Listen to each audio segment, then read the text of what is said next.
마태복음 24장 43절로 45절까지 저와 여러분들이 한 목소리로 읽겠습니다. 43절입니다. 너희도 아는 바니 만일 집주인이 도둑이 어느 시각에 올 줄 알았더라면 깨어 있어 그 집을 뚫지 못하게 하였으리라. 이러므로 너희도 준비하고 있으라. 생각하지 않은 때에 인자가 오리라. 충성되고 지혜 있는 종이 되어 주인에게 그 집 사람들을 맡아 때를 따라 양식을 나눠줄 자가 누구냐? 아멘. 충성되고 지혜로운 종이라는 제목으로 말씀을 드립니다. 오늘 말씀은 종말의 때, 곧 그리스도의 재림 때에 관한 경계의 말씀 중에 일부죠.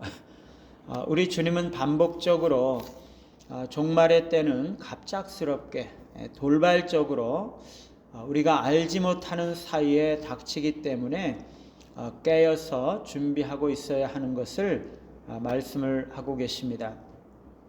오늘 말씀에서는 그리스도의 재림을 도둑이 집에 침입해 들어오는 것으로 비유해서 말씀을 하고 계시죠. 집에 도둑이 드는 것은 언제일지 모르는 것처럼 그리스도께서 임하는 시각은 아무도 알지 못하는 그 시각이기 때문에 깨어 있어야 한다는 것이죠. 집주인은 도둑이 들어오지 못하도록 깨어서 경계하고 있어야 도둑이 집을 뚫지 못하는 거죠. 마찬가지로 그리스도께서 언제 임하실지 알지 못하는 사이에 오실 수가 있기 때문에 철저하게 우리가 경계해야 되고, 만일 그 일에 실패할 때에는 도둑이 집에 들어서 세간을 도둑맞고 심각한 손해를 당하는 것처럼 아주 심각하고 돌이킬 수 없는 손해를 경험하게 될 것입니다. 깨어있는 집주인은 도둑이 오는 것을 알아차리듯이 깨어있는 신자들은 그리스도께서 언제 오시는지 그 순간을 알아차리게 될 것입니다. 그래서 경계와 준비가 가능한 것이죠. 우리가 알아야 하는 것은 우리가 생각하지 않은 때에 주님이 오실 것이라는 사실입니다. 우리가 전혀 기대할 수 없는 시간에 주님이 오시는 거죠. 이때에 오실 것이다 생각하면 바로 그 시간에는 안 오십니다. 우리가 이때에는 주님이 결코 오지 않으실 것이다 라고 생각하고 방심하고 있다면 바로 그 시간에 오신다는 거죠. 이런 걸 부르는 말이 머피의 법칙이라고 그러나요? 예. 우산 들고 나가면 흐린 날도 활짝 개고, 소풍이나 무슨 야유회 간다고 그러면 꼭 그때는 비가 오고, 큰맘 먹고 세차하면 꼭 비가 오고, 모처럼 좌석버스 탔는데 좌석이 하나도 없고, 그런 머피의 법칙이죠. 우리 주님의 재림이 꼭 그런 것입니다. 이럴 때 안 오실 거야 그러면 꼭 그때 오신다는 거죠. 결국에 어떻게 해야 된다는 것입니까? 항상 깨어 있어야 한다는 거죠. 처음부터 끝까지 깨어 있어서 잘 대비하고 있어야지, 한순간이라도 방심하고 있다면 바로 그 순간에 주님이 오시기 때문에 안 된다는 것입니다. 45절 말씀은 우리가 주님의 재림을 대비해서 항상 깨어 있어야 하는 아주 중요한 이유를 말씀을 해주고 있습니다. 충성되고 지혜 있는 종이 되어서 주인에게 그 집 사람들을 맡아서 때를 따라 양식을 나눠줄 자가 누구냐? 때를 따라 양식을 나눠줄 자가 누구냐? 이것은 주인이 없을 때 주인의 집안을 관리하도록 맡은 종이 충성스럽고 지혜롭게 일을 행함으로 가속들에게 양식을 나눠주는 그러한 책임이 있다는 것을 말씀을 하고 있습니다. 이 말씀의 배경이 되는 상황을 조금만 더 우리가 추측을 해보면요, 주인은 당분간 여행을 떠나려고 하고 있습니다. 주인은 가장 신실한 종을 선택해서 그에게 집안 모든 식구들을 잘 관리하고 그들을 담당하는 임무를 맡겼습니다.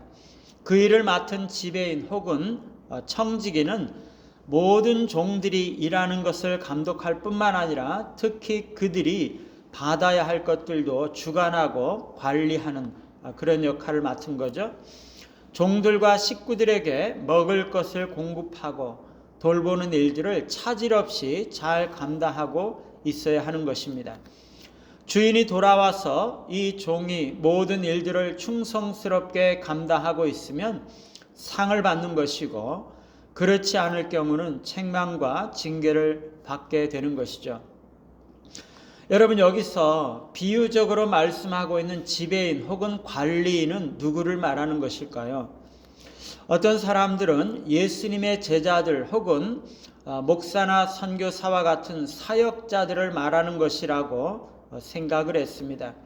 그러나 재림과 종말의 때에 관해서 경계하고 있는 이 말씀이 사역자들에게만 국한된다고 하는 것은 믿을 수가 없는 일이죠. 그것은 모든 신자들에게 요구되는 이 경계와 각성을 해야 한다는 것을 말씀을 하고 있는 것이죠. 모든 신자들은 자신에게 맡겨진 그 영적인 식솔들이 있다는 것입니다. 그리고 신자들은 그들을 돌보고 영적인 양식을 나누어 주고 그들을 섬기고 관리해야 할 책임이 있다는 것입니다. 자신이 맡은 식솔들이 많은 사람도 있겠고 자신에게 주어진 식솔들이 적은 사람도 있겠지만, 모든 신자는 어쨌거나 자신에게 맡겨진 영적인 식솔들이 있다는 것이고, 그들을 가르치고 지도하고 지원하고 돌보고 섬기는 일을 감당해야 한다는 것입니다. 그런 면에서 모든 신자들은 지도자이고 목자이고 스승이고 어버이인 것이죠. 성경은 믿는 신자 각 개인들이 모두가 왕같은 제사장이라고 말씀을 하고 있습니다. 하나님은 각 개인을 각자의 분량에 맞게 책임 있는 그런 위치에 임명하시는 주권을 가지고 계신 분이시죠. 하나님이 부여하신 임무와 사명에 따라 우리 각자는 그 사명과 책임을 감당해야 하는 것입니다. 그리스도께서 겸손과 사랑으로 봉사하신 것처럼, 그리스도께서 희생과 자기 부인으로 다른 사람들을 섬기셨던 것처럼, 우리 모두는 가정과 공동체와 사회 속에서 우리에게 맡겨지신 다른 사람들을 섬기고 돌보는 일들을 하도록 부름을 받은 것입니다. 우리 모두는 다른 사람들을 제자 삼고 다른 사람들의 믿음이 성장할 수 있도록 자양분을 공급하는 위대한 사명을 맡은 자로서 사명과 책임이 있다는 것을 기억할 필요가 있습니다. 우리 모두가 충성스럽고 지혜로운 종이 되어서 주인이 맡겨주신 식솔들에게 때를 따라 양식을 나눠주고 언제나 충성스럽고 지혜롭게 사명을 감당하심으로 주님 오시는 날 잘하였도다 착하고 충성된 종이라고 칭찬받는 우리 모두가 되시기를 간절히 바랍니다. 찬송가 111장입니다.